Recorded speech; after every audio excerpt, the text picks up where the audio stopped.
And this is Dr. Stan here on Radio Liberty, coming to you from the hills overlooking beautiful and picturesque Monterey Bay, and bringing you the story behind the story, the news behind the news, hoping to convince you that reality is usually scoffed at and illusion is usually king.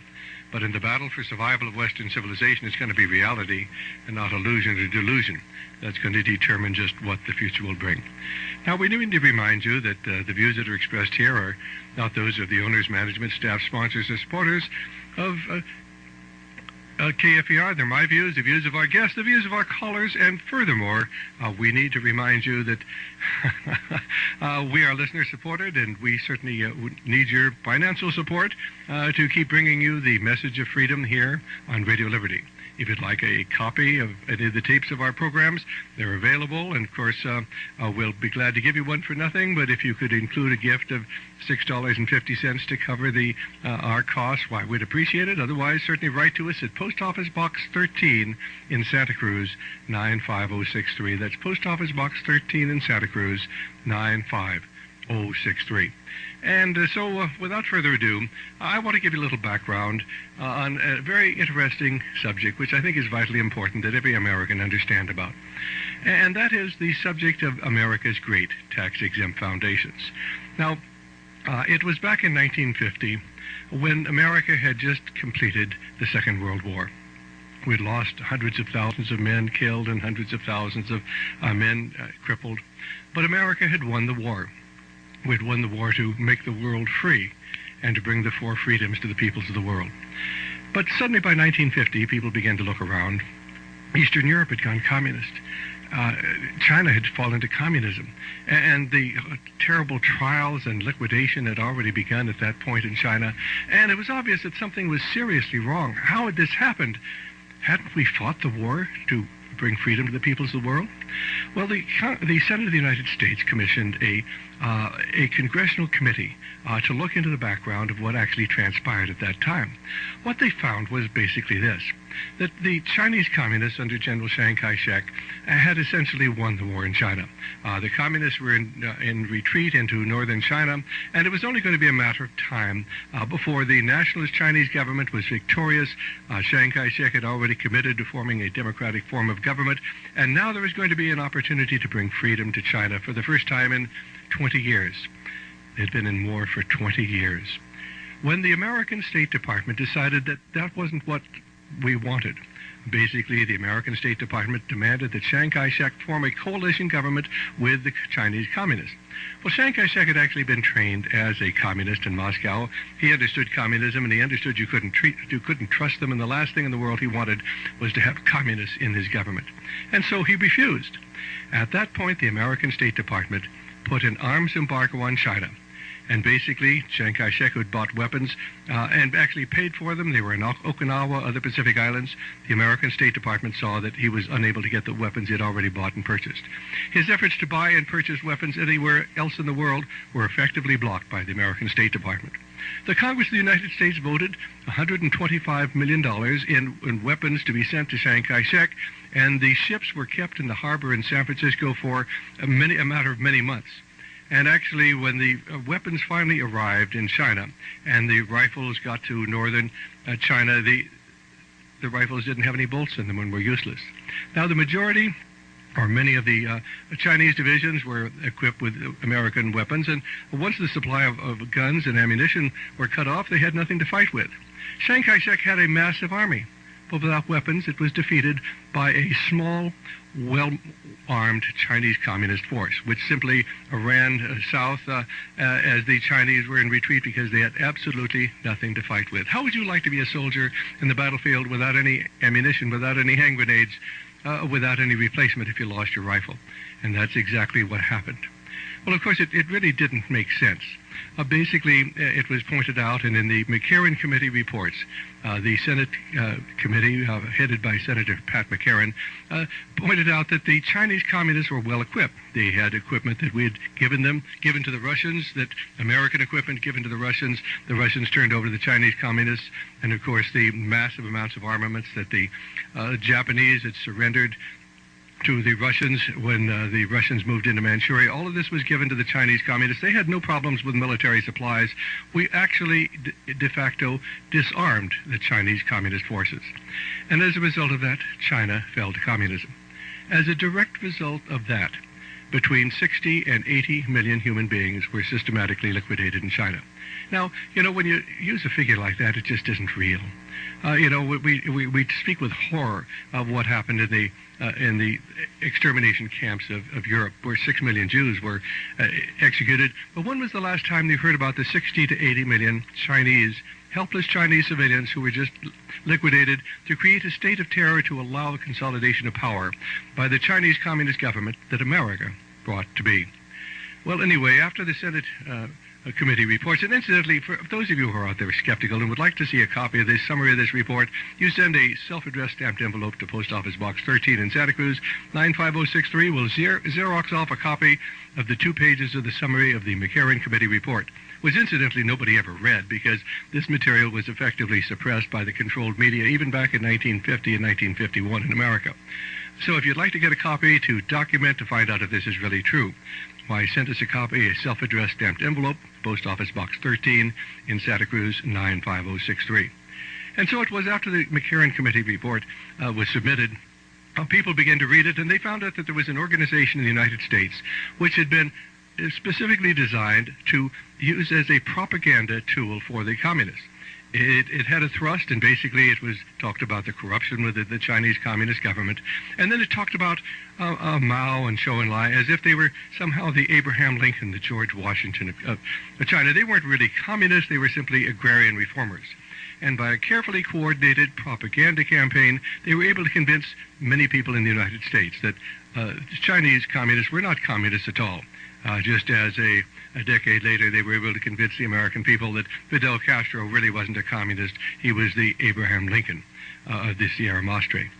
Well, basically, the interesting thing about the Institute of Pacific Relations was that as they began to look into its background, it had been financed by, of all things, the Rockefeller Foundation.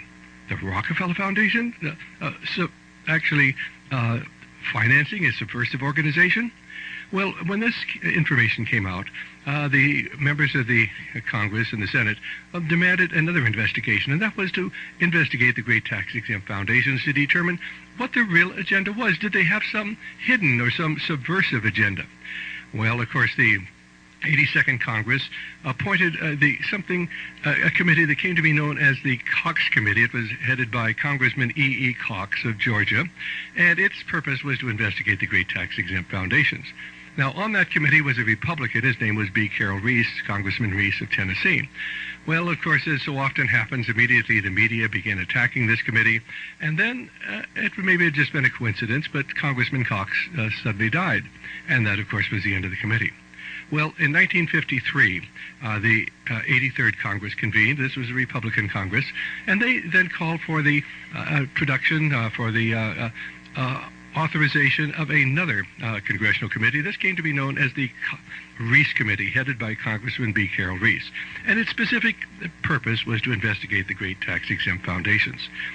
Well, in the foreword to a book written about this committee, Congressman Reece said this: "But it was the function of our investigation to find out to what extent, if any, are the funds of the large foundations aiding and abetting Marxist tendencies in the United States and weakening the love which every American should have for his way of life."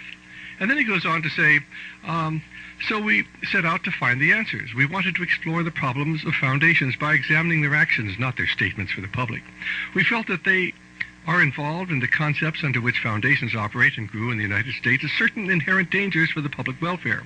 We were not blind to the undoubted merits of the contributions of the numerous tax-exempt foundations to worthwhile causes, but it was our intention to find out the factual basis for preserving their constructive function and at the same time for supplying guidance for future legislation and administrative action against the use of foundation power for political ends.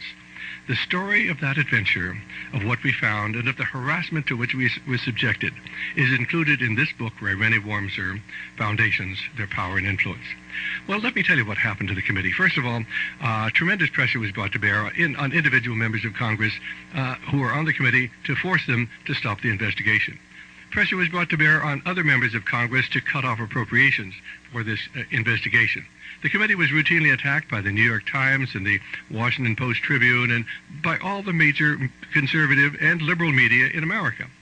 Amazingly, a congressman named Wayne Hayes was appointed, and Wayne Hayes came from Indiana, and his specific function on the committee was to disrupt its hearings. In fact, the story is told in the book, and everything I'm telling you can be found almost in this book entitled Foundations, Their Power and Influence, which I strongly recommend to you. But Congressman Wayne Hayes, during one 185-minute period, interrupted the hearings 235 times. Why? Because he wanted to disrupt the hearings. They did not want the hearings to take place. Basically, of course, as the committee proceeded with its investigation under the direction of Congressman B. Carroll Reece, under the direction of the Chief Counsel, Reece Committee, and under the guidance of the Director of Research, a man named Norman Dodd, who you're going to hear from later in this tape, they began to uncover incredible things. And, of course, one of the first things was that the great foundations were being used to change America. They were being used to change us from a free society into a socialist society, into a fascist society.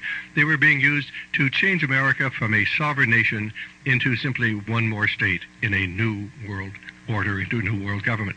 They talk on page 204 of the book about the investigations into what the Carnegie Endowment for International Peace had done. And basically, the Carnegie Endowment for International Peace had been endowed specifically to bring about world peace. How do you bring about world peace? Well, they decided they had a great idea. They'd bring about war.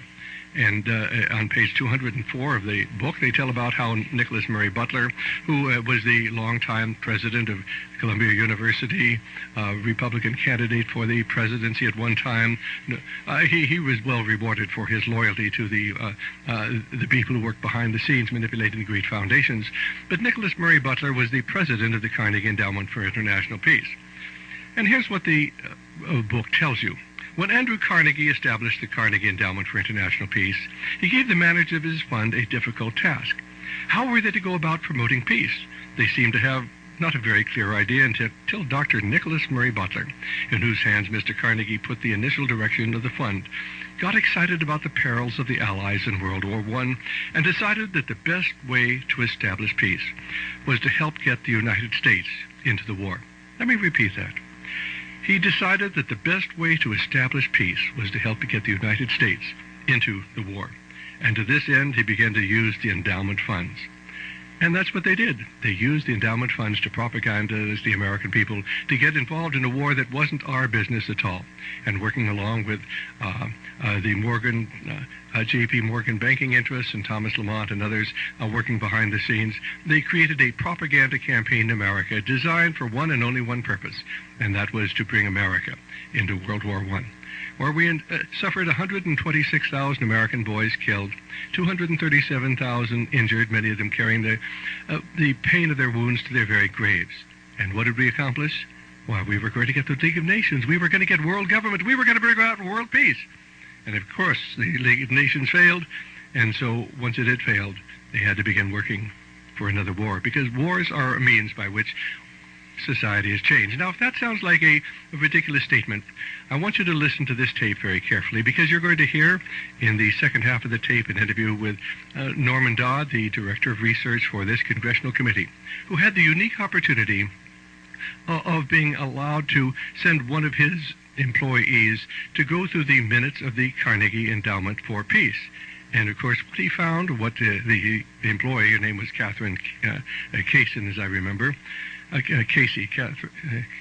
anyway, you'll hear about it, Catherine Casey. What she found, going through the minutes of the committee, was that in 1908, the members of the board of the Carnegie Endowment were sitting around saying, how can we change the world?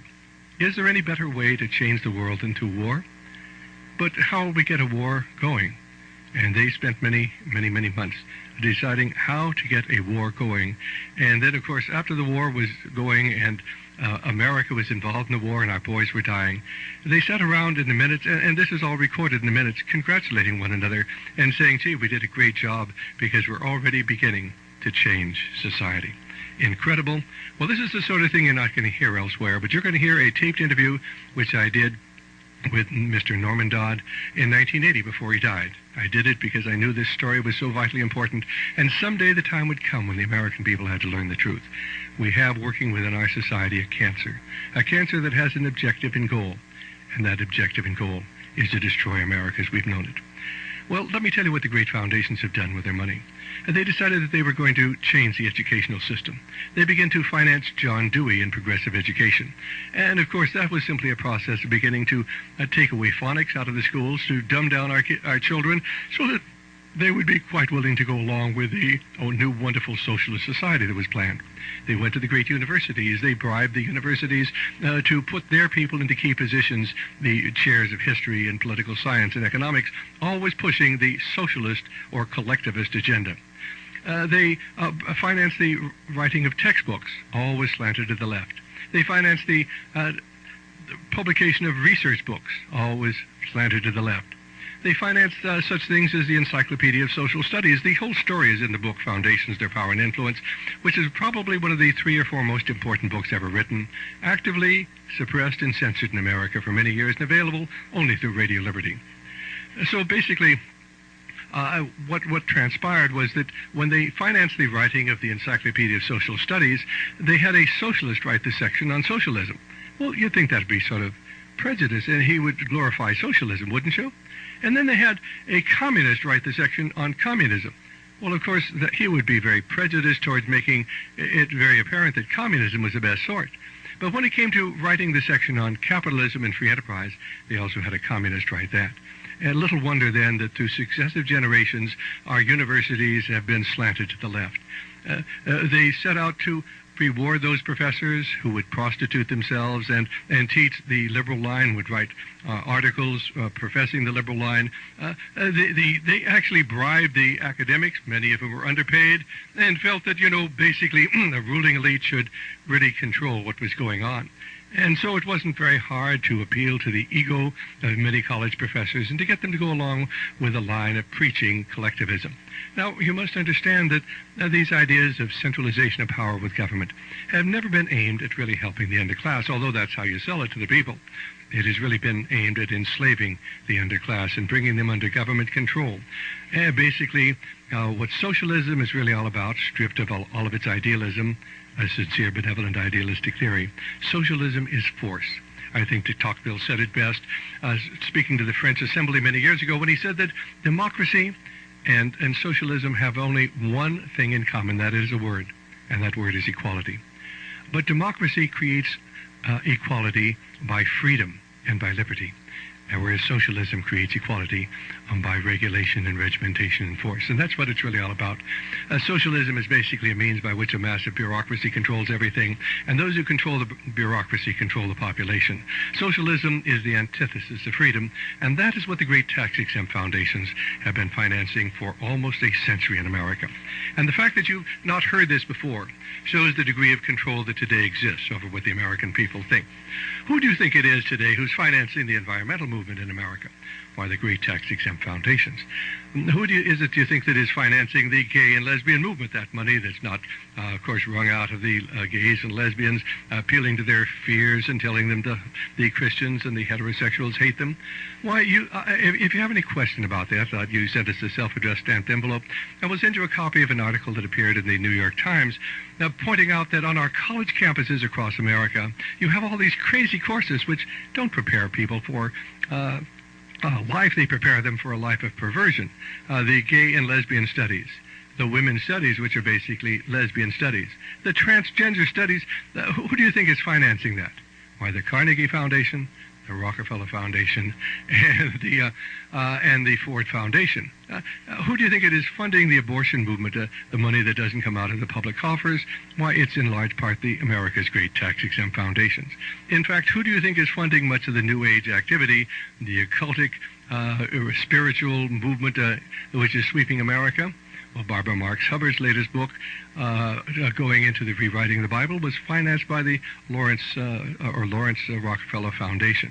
So you must understand what these great tax-exempt foundations are doing. They have an objective and goal. Now, there is an interlock between the great foundations and America's State Department. Let's take you back to the period immediately after the Second World War, that period between 1945 and about 1949, January of 1949, when China was lost to freedom. Who was working in the State Department? There was a man, his name was Dean Rusk, and he was a member of the Board of Trustees of the Rockefeller Foundation, a member of the Institute of Pacific Relations, and the Undersecretary of State in charge of substantive affairs when we were betraying China to the communists. And then about 1948, 49, 1950, he became the Undersecretary of State in charge of Far Eastern Affairs, where then he could betray the American boys we sent to Korea to fight in a no-win United Nations-directed war, a war we never should have been in if we didn't intend to win. In fact, we could talk sometime about how the statements made by the American Secretary of State actually invited the North Vietnamese to attack South Vietnam, assuring them that if they did attack, we would not come to South Vietnam's aid. And of course, the North Koreans did just what we wanted, and now we had a war going. Well, Dean Rusk was the Undersecretary of State in charge of Foreign Affairs, Far Eastern Affairs, at the time when we were betraying our forces and the South Koreans. Well, then in 1952, Dwight David Eisenhower was elected to the presidency. And what happened to Dean Rusk? Why, he went to work full-time for the Rockefeller Foundation as president of the Rockefeller Foundation. And from 1952 until 1960, Dean Rusk remained president of the Rockefeller Foundation. Then in 1960, Dean Rusk returned to the American State Department, now as the American Secretary of State under John Fitzgerald Kennedy, a position he held until 1968 when Richard Nixon was elected, when we supposedly changed direction in Washington, D.C., because now the Republicans were in. And, of course, it was during that time when we fought a no-win war. Exactly the same forces were in power in Washington, D.C. Between 1960 and 1968. It had been there between 1949 and 1953, 1954, the no-win war in Korea. Well, Dean Rusk then, of course, was instrumental in laying out the policies which prevented our boys from winning in South Vietnam. We were never allowed to hit any of the major targets. We literally betrayed South Vietnam to communism. We executed their leaders. We undermined the fabric of their society. We had a program of assassination known as the Phoenix Program, where the American government paid for ears. You brought in an ear of somebody who was supposedly an enemy of the society, an enemy of the state, an enemy of America. You got well paid for an ear. I think we collected about 60,000 ears. Have you ever heard of the Phoenix Program? I bet you won't either. That's another story, and we can talk about that some evening when we talk about the background of Vietnam. Well, anyway, then in 1968, Dean Rusk left the State Department, and where do you think he went? Why, he went back to the Rockefeller Foundation to become its president once again. You see, those people who do the service and work for the great foundations are well rewarded. Whether they're actually working for the foundations or whether they're in the American State Department. Another case in point, probably the other major figure in our involvement in South Vietnam was a man named McGeorge Bundy. And, of course, his brother was married to Dean Acheson's daughter. Dean Acheson had been Secretary of State at the time we betrayed China and South Korea. But McGeorge Bundy was the chairman, the director of the National Security Council between 1960 and about 1966. I think that's when he left the government. And where do you think he went to work? He became the president of the Ford Foundation. So you see this continuing interlock between the great foundations in America's foreign policy, the American State Department. It really doesn't matter whether you have the Democrats in power, whether you have the Republicans in power, the foundations and their interlock with the Council on Foreign Relations always persists. Now, if you doubt very much that there is such an interlock, I'd like to suggest that you go not to a right-winger like Barry Goldwater, who will tell you that in his book, No Apologies, but go to Arthur Schlesinger Jr. Certainly no one will ever accuse Arthur Schlesinger Jr. of either being a patriot or being a conservative But in his book, A Thousand Days, the story of JFK in the White House, he will tell you quite clearly, and you can index read this on the Council on Foreign Relations of the book, he will tell you that there is an establishment in America. It's made up of people of great wealth, and it ties into the financial and legal establishment in New York. It is known as the American establishment. Its vehicles are the Carnegie Foundation, the Rockefeller Foundation, and the Ford Foundation, and the Council on Foreign Relations, and its media outlets are the New York Times and Foreign Affairs magazine. I'm quoting almost verbatim from Arthur Schlesinger Jr. From 1,000 Days, you can get it at the library. It's a classic book. You see, there really is a secret establishment out there. It does have an agenda. And if you read the book Foundations, Their Power and Influence, you'll find out how they have undermined every aspect of life, how it was the Rockefeller Foundation that financed the Kinsey Report, a terribly flawed pseudoscientific study aimed at changing the sexual mores of our society. And basically, of course, the Kinsey Report then acted as the impetus for Hugh Hefner and others to say, well, look, 10% of the population is homosexual. Everybody's being promiscuous. Why not just go ahead and do it? Look what you're missing out on. Bestiality is really just simply a deviation of normal. And pedophilia, well, there's nothing really wrong with it. As far as child molestation, the only real problem is the parents get so upset about it. But think of the wonderful experience it is for the child as he begins to realize his sexuality. And these were the ideas that were being put forward with your tax-exempt dollars in the Kinsey Report, financed by the Rockefeller Foundation. Well, you need to get hold of a copy of the book, Foundations, Their Power and Influence. But then you need to, in just a couple of minutes, you're going to hear this wonderful interview that comes from the past. Now, Norman Dodd was a fascinating gentleman. He was kind enough to, without ever having met me, to come to Greenville, South Carolina, where we did a filmed interview with him in 1980. And I spent several evenings with him. I subsequently went to his home in Virginia, and we talked for many hours. Norman Dodd was an old-line patriot. He loved America. He loved everything America stood for. He loved our freedom. And he had had that unique opportunity in 1953 and 1954 to be the director of research for the Reece Committee. And in that position, he had an opportunity to meet Rowan Gaither, the head of the Ford Foundation. And the head of the Ford Foundation at one point said, Mr. Dodd, why are you investigating the Ford Foundation? Why does Congress want to investigate the Ford Foundation? And before Mr. Dodd could answer that question, Rowan Gaither said, well, let me tell you what our real purpose is. We are operating under presidential directives, and we're using our grant-making power to so alter the life of the United States that one day we can be peacefully merged with the Soviet Union. Incredible? Not incredible at all. When did you hear this story from Norman Dodd's own lips? Now, he told this story many times across America, but it never was recorded. It never was filmed. And we did the first filmed interview ever done with him. Subsequently, our good friend Ed Griffin, who's written that wonderful book, The Creature from Jekyll Island, went and actually did another filmed interview, which he's been selling for a number of years. And hopefully one day we'll have our video presentation ready. But it's vitally important that you hear what Mr. Dodd said. Now, Norman Dodd died in the mid-1980s. The copies of the Reece Committee report were all systematically bought up, and most of them have been destroyed. We've been trying to get copies of that report.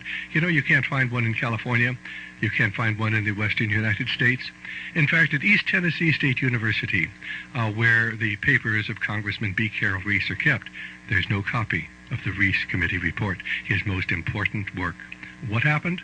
Why, the copies of the Reece Committee report were simply bought up and destroyed. We have a taped interview with Mr. Robert Goldsboro, who worked for a different congressional committee but was fascinated by this subject. He was also a friend of Norman Dodd's. And in a taped interview, which we have, which incidentally is available from Radio Liberty, Mr. Goldsboro tells how he had a copy of both the Cox and Reece Committee reports, and back in 1958 or so, somebody came to a complete stranger and said, I understand you have copies of those reports. I want to buy them. I'll give you $2,000. Well, back in those days, $2,000 was a lot of money. But Goldsboro said they're not for sale. And the stranger said, I want those reports. You name your price. And that's what really happened across America. Most of the copies of those reports were simply bought up and are no longer available anywhere in America. Mr. Goldsboro tells me he knows of only 3 copies of those reports in existence in America today. There is one back at the Library of Congress. We've been unable to access it, but almost as good as the Reece Committee report itself is the book, Foundations, Their Power and Influence. And so it is that this evening we're going to give you that unique opportunity to listen to Mr. Norman Dodd as he gives you the background of his wealth of information, actually working as the chief investigator for the Reece Committee. And so, in just a moment, Mr. Norman Dodd.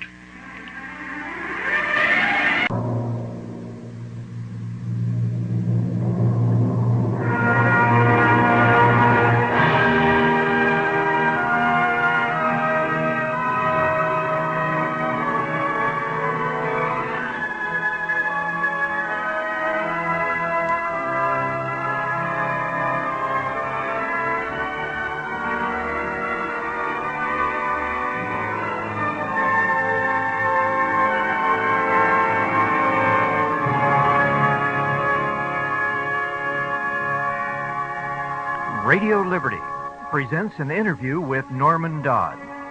The audio tape you're about to hear has been made from classic film footage produced by Dr. Stanley Monteith in 1980. This may be one of the most fascinating and important interviews you'll ever listen to. Let's join Dr. Stan as his conversation with Norman Dodd begins.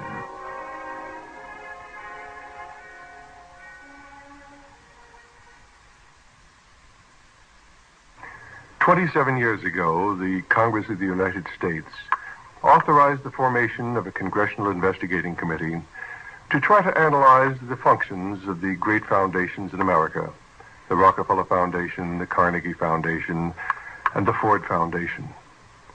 Mr. Norman Dodd was the Director of Research for the Congressional Committee that came to be known as the Reece Committee.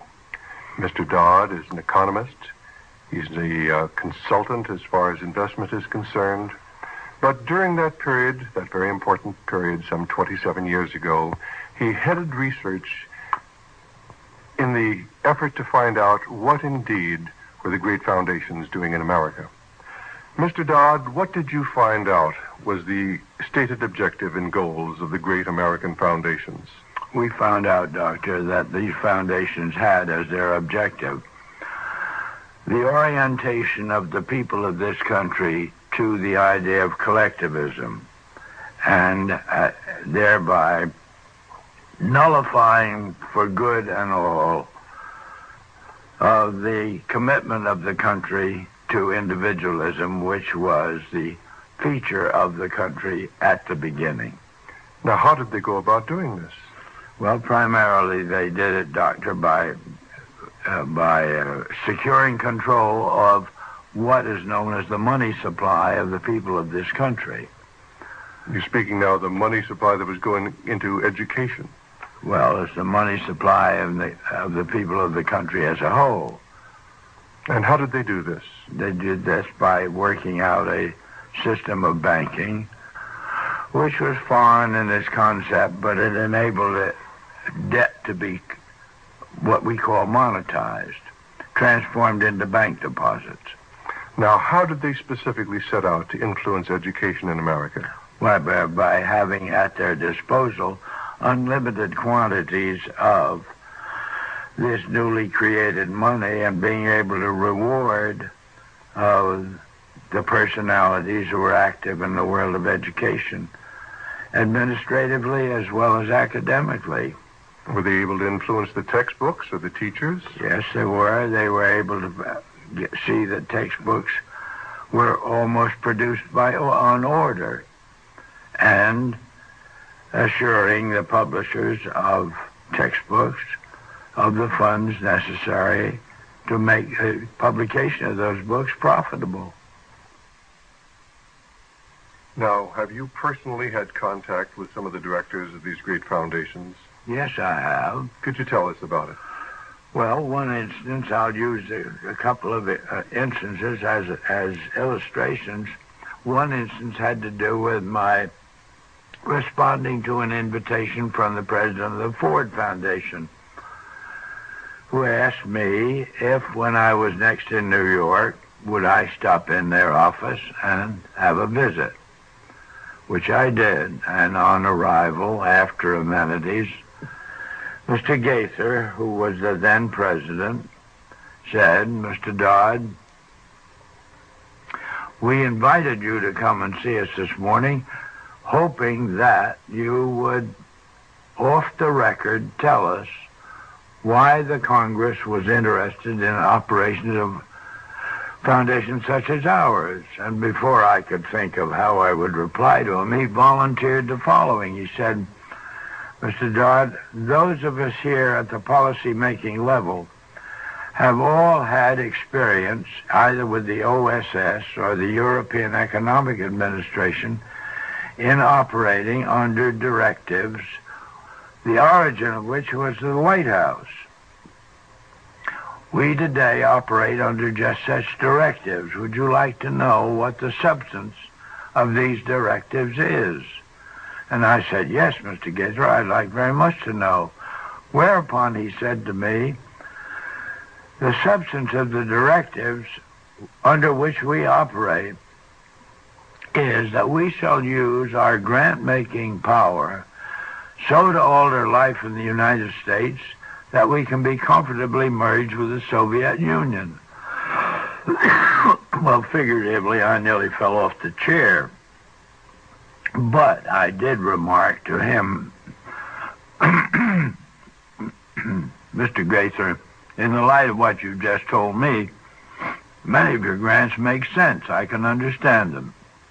But I do not think you're entitled to withhold this information from the people of this country to whom you are beholden for your tax exemption. So why don't you tell them what you've told me?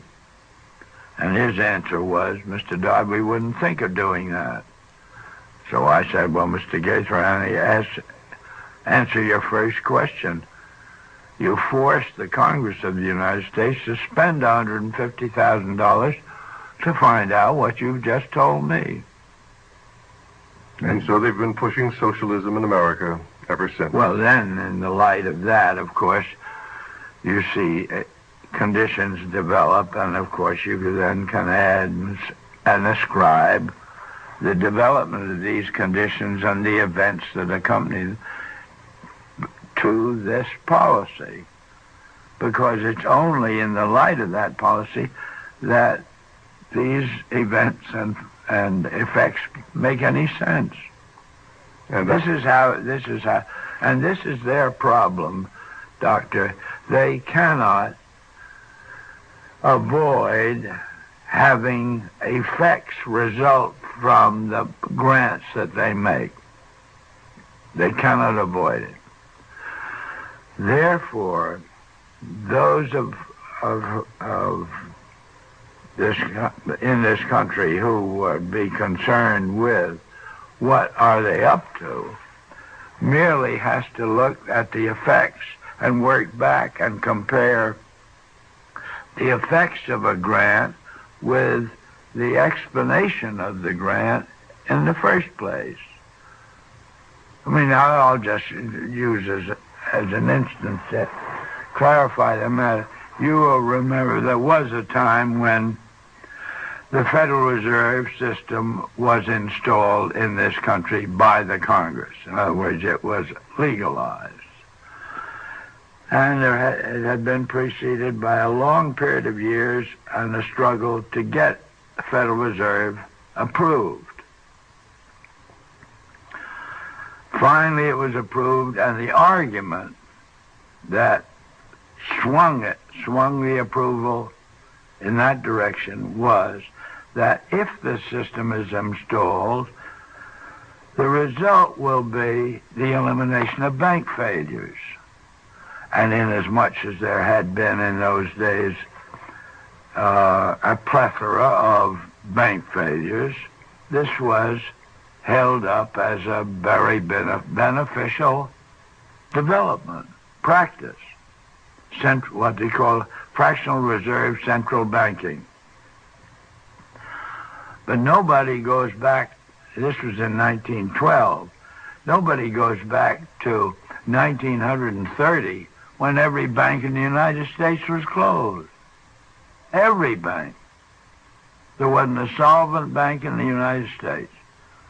That, you see, was proof that the original purpose was in no sense to eliminate bank failures.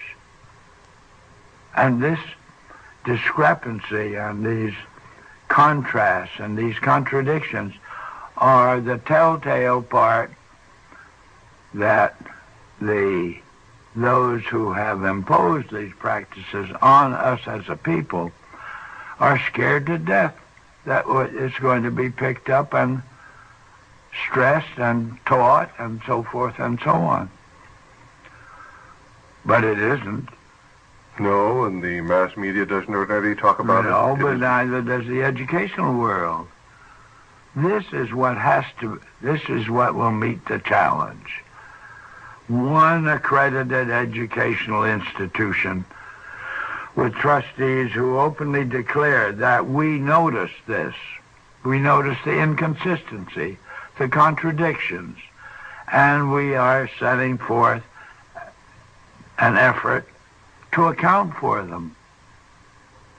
And that, in my opinion, would explode the whole network. And they have told me that this is what they're scared to death. Somebody is going to pick up this string.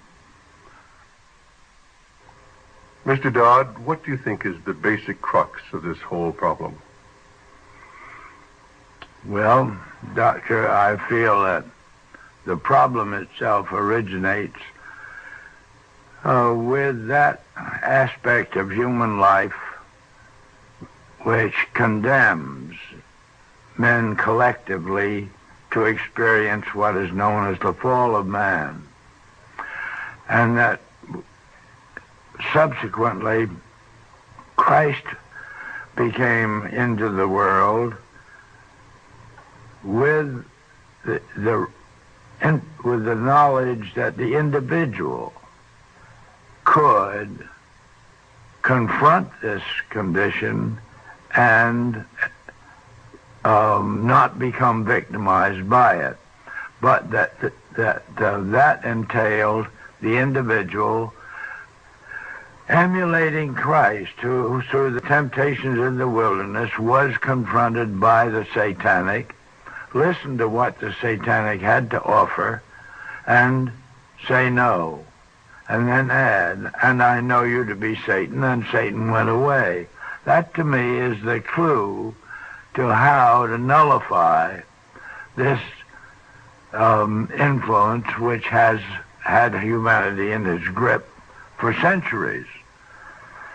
Well, of course, what it means is that one has to accept the realism of the inclusion of evil, and that in turn challenges the world of education to equip the student with the knowledge necessary to recognize evil in action within the sphere of his own experiences and refuse to be part of it.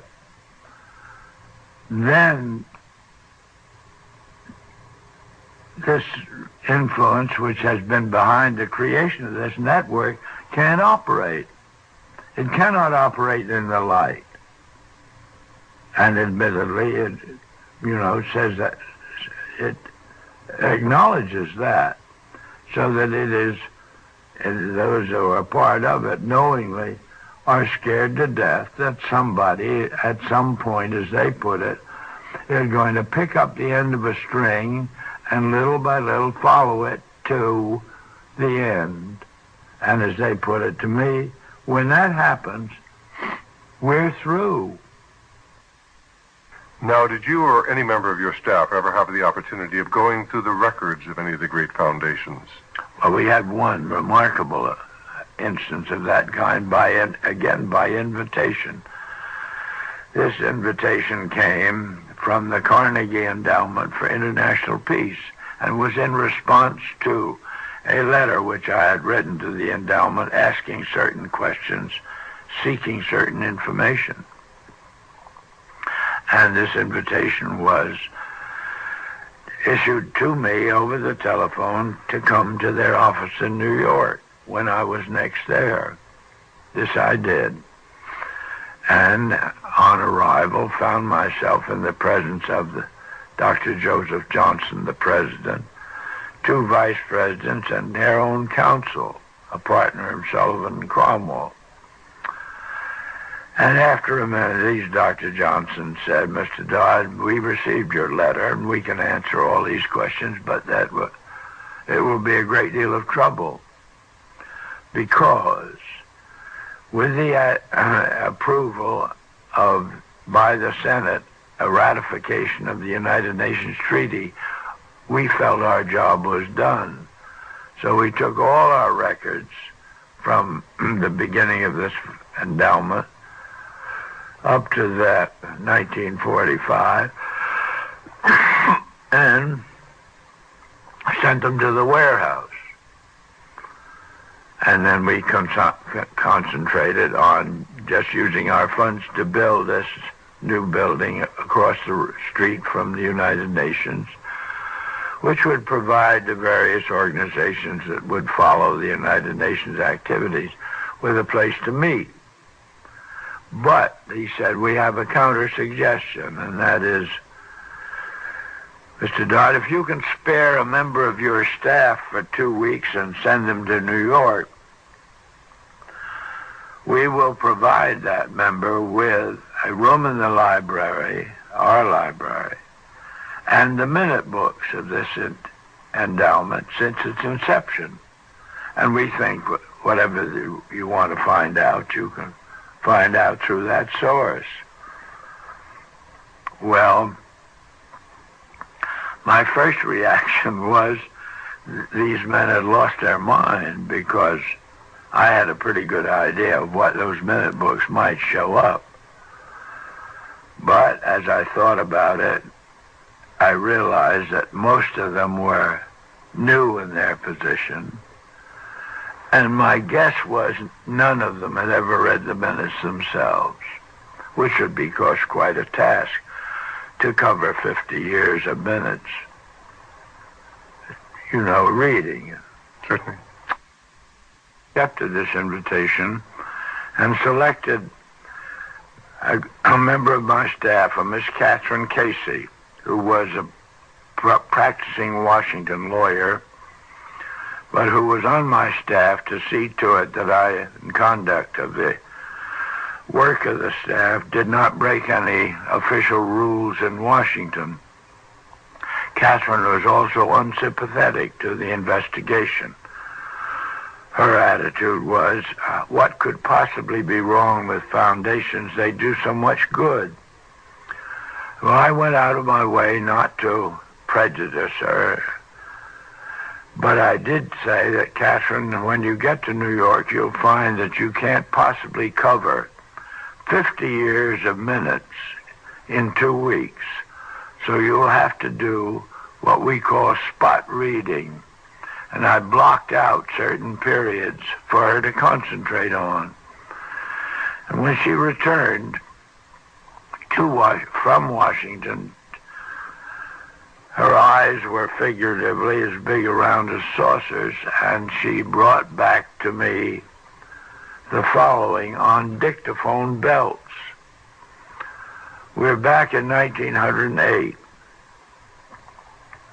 and the trustees meet, and they raise this question among themselves, namely, is there any means beside war known to man more capable,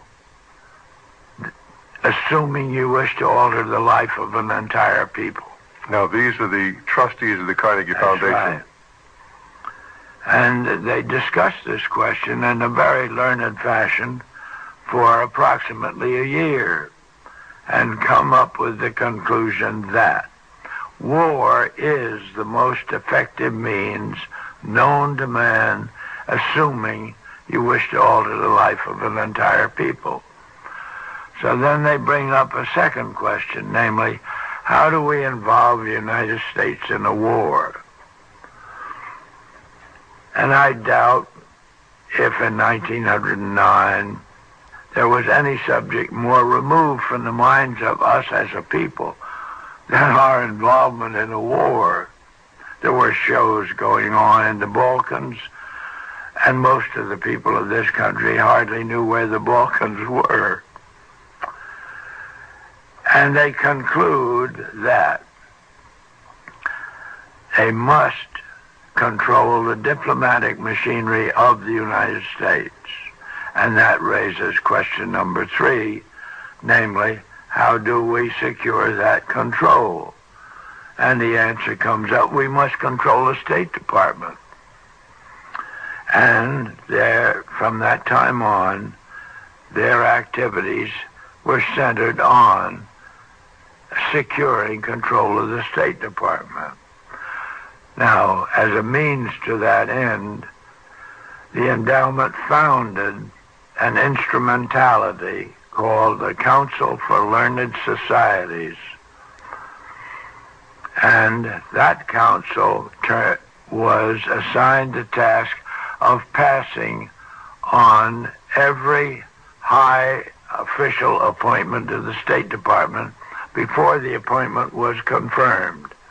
At that point, this finding linked up with what we had already suspected, but nevertheless, here was confirmation of it. Well, this happened, and pretty soon the country was in a war, which came to be known, of course, as World War I. And this group of trustees at one point congratulated themselves on the wisdom of their original decision because, as they put it, war has demonstrated a power to alter the life of the people of this country already. And then their interest centered on seeing to it that we as a people did not revert to our customs and our practices which prevailed prior to the outbreak of World War I. And they decided after the war was over that that meant we had to control education in the United States. And so they realized that this was a very prodigious task. So they approached the Rockefeller Foundation and made the suggestion that the Rockefeller Foundation take on half the problem and they retain the other half. They divided it between those subjects which were domestic in their significance and those which were international. And they together, the Rockefeller Foundation and the Carnegie Endowment, decided that the crux of the matter lay in their ability to alter the teaching of American history in this country. So they approached the then 3 of the most prominent historians with that suggestion, and they were turned down flat. So then they decided they'd have to build their own stable of historians. And so they then approached the Guggenheim Foundation, which specialized in awarding fellowships, and said, figuratively, when we find a likely young man who's headed to become a teacher of American history, and will you grant him on our say-so a fellowship? And the answer was, yes, we will. So they gradually assembled 20. And they took these 20 to England, London. And there they briefed them as to what was expected of them. And that became the nucleus of the American Historical Association, to which ultimately the endowment made a grant of $400,000 for a study to be made which would conclude what the future of this country was to be. And at the end of 1932, this study comes out in 7 volumes, the last volume of which was a summary of the other 6. And it ended on the note that the future of this country belongs to collectivism administered with characteristic American efficiency. And that became I'm using today's language, that became the guidelines for higher education in this country. And then coincidentally with that, then books began to appear, all of which were detrimental to our vision of our own patriots who had signed a Declaration of Independence, and they were downgrading these men. Witness the most recent book on Jefferson that had to do with his having enjoyed a colored mistress and things like that. But no reason to write that sort of thing. Now, were many of these books that have come out through the years funded, financed, subsidized by the great foundations? Through the medium of their support of certain publishing companies, yes. Did the mass media in the 1950s adequately cover the findings of the Reece Committee? Oh, no. Was there any effort? Most reaction through that media were aimed at criticism of me as a personality, and let it go at that. Well, certainly when the book, The Foundations, Their Power and Their Influence came out, this was basically a book that covered the background of the findings of the Reece Committee. Did this book get any coverage as far as book reviews? Was it widely circulated? No. Did the public have an opportunity to find out what the great foundations were really doing? No, this book circularized, or became circularized through the medium of what we refer to as the conservatives in this country. So it was, in a sense, a corroboration of what motivates the conservatives in this country. And they all had this book, and that's all there was to it.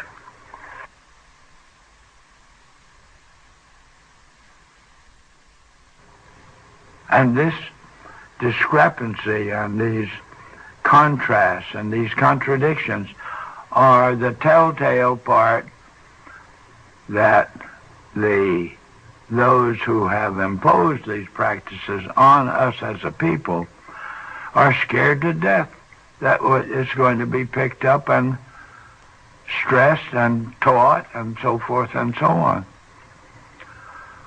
But it isn't.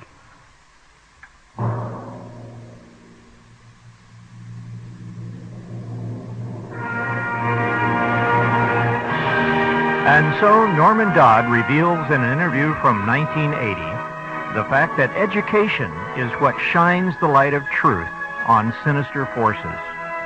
Here at Radio Liberty, we strive to make educational materials available to you.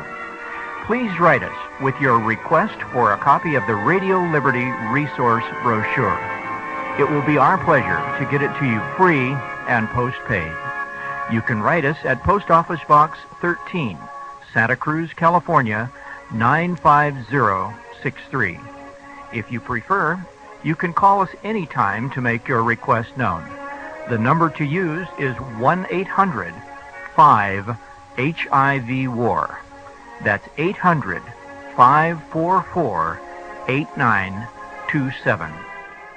Thank you for helping us shine the light of truth.